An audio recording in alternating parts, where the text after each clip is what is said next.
Today, I'm going to show you how to work with formulas in Monday.com.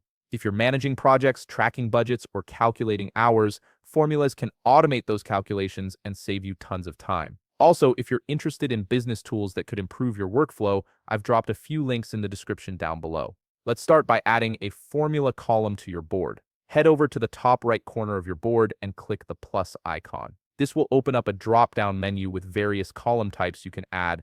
From that menu, select Formula. Once you've done that, you should see a new formula column appear on your board. This is where all the magic happens, where you'll build calculations that automatically update based on your data. Now that your formula column is set up, it's time to build a basic formula. As soon as you add the formula column, a formula window will pop up on your screen. This is where you'll type out the calculation you want Monday.com to perform. For example, if you want to multiply hours by rate, you type open curly brace, hours, close curly brace, asterisk, open curly brace, rate, close curly brace. The curly braces tell Monday.com which columns to pull data from. So make sure you use the exact names of your columns. Once you've typed out your formula, click Set Formula. This locks in your calculation, and Monday.com will now automatically calculate the result for every row in that column based on the values in the columns you referenced.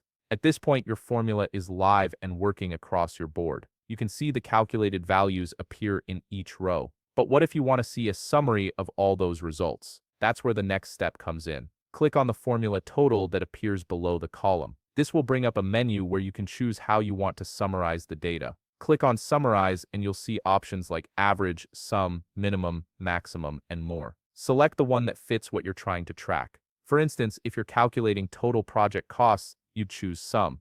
If you're tracking average hours worked, you'd choose average. This gives you a quick overview of your data without needing to manually add anything up. And that's it. You've successfully set up a formula column in Monday.com, built a calculation, and added a summary to track your totals. This feature is incredibly powerful for keeping your boards dynamic and your data accurate. If you found this video helpful, please leave a like, subscribe, and see you in the next video.